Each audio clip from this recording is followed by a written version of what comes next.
এই মুহূর্তে এম.এ. চিদম্বরম স্টেডিয়ামে আছেন রিপোর্টার মাহবুব রিমন। সবশেষ খবর জানতে সরাসরি যাচ্ছে তার কাছে। রিমন, চেন্নাইয়ে যে অসম্ভব পরীক্ষা, সে অসম্ভব পরীক্ষার প্রথম ৪৫ মিনিট মোটামুটি ধীরে সুস্থে পার করেছেন গতকাল যে দুই অপরাজিত ব্যাটসম্যান ছিলেন সাকিব আল হাসান এবং নাজমুল হোসেন শান্ত অধিনায়ক। সে কথা তো বলবোই, তবে তার আগে একটু চেন্নাইয়ের আবহাওয়ার কথা বলি।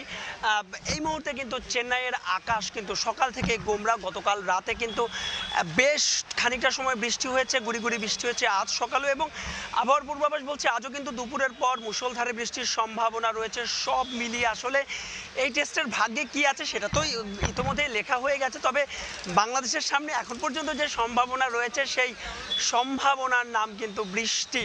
অর্থাৎ যদি বৃষ্টি নামে তবে বলাই যায় না, ক্রিকেট তো গৌরবময় অনিশ্চয়তার খেলা, অন্তত বাংলাদেশ ম্যাচটা ড্র করতে পারে। তবে সেজন্য কিন্তু সাকিব আল হাসান এবং নাজমুল হোসেন শান্তর এই পার্টনারশিপটা তারা যতটা সময় ক্যারি করতে পারে সেটি আসলে এখন দেখার বিষয়। সাকিবকে আমরা দেখছিলাম যে পুরো টেস্টেই তিনি আসলে ছন্দে ছিলেন না, না ব্যাটিং না বোলিং।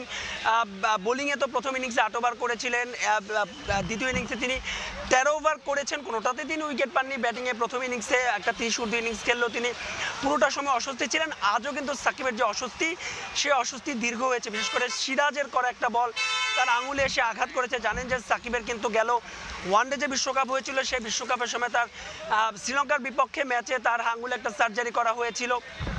আমরাও দেখেছি আজও সেই একই জায়গায় আঘাত হয়েছে এবং দীর্ঘ সময় তিনি মাঠের মধ্যে কিন্তু চিকিৎসা নিয়েছেন।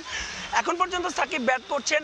একটু দর্শকদের কথা বলতে চাই। অন্যান্য দিন অর্থাৎ গেল ৩ দিন আমরা যেমনটা দেখেছিলাম এই চিদম্বরম স্টেডিয়ামে একটা টিকিটের জন্য কিন্তু হাহাকার ছিল। আজকের কিন্তু অবস্থা একেবারে ব্যতিক্রম। নিশ্চয়ই দেখতেই পাচ্ছেন আমার পেছনে একেবারে মোটামুটি ফাঁকাই টিকিট কাউন্টারগুলো। অর্থাৎ জানেন যে মোটে ৬ বলের ম্যাচ, ৬ বলে ম্যাচটা শেষ হয়ে যেতে পারে এবং স্পষ্টভাবেই ভারত এই ম্যাচে এখন পর্যন্ত প্রাধান্য দেখাচ্ছে। দেখার বিষয় সাকিব এবং নাজমুল হোসেন শান্ত বাংলাদেশের ব্যাটিংটাকে কোথায় নিয়ে যায়। তো এই ছিল আমার কাছে চেন্নাই থেকে বাংলাদেশ ভারত টেস্টের সবশেষ আপডেট। চেন্নাই টেস্টের খবর জানতে সরাসরি যুক্ত ছিলাম চিদম্বরম স্টেডিয়ামে।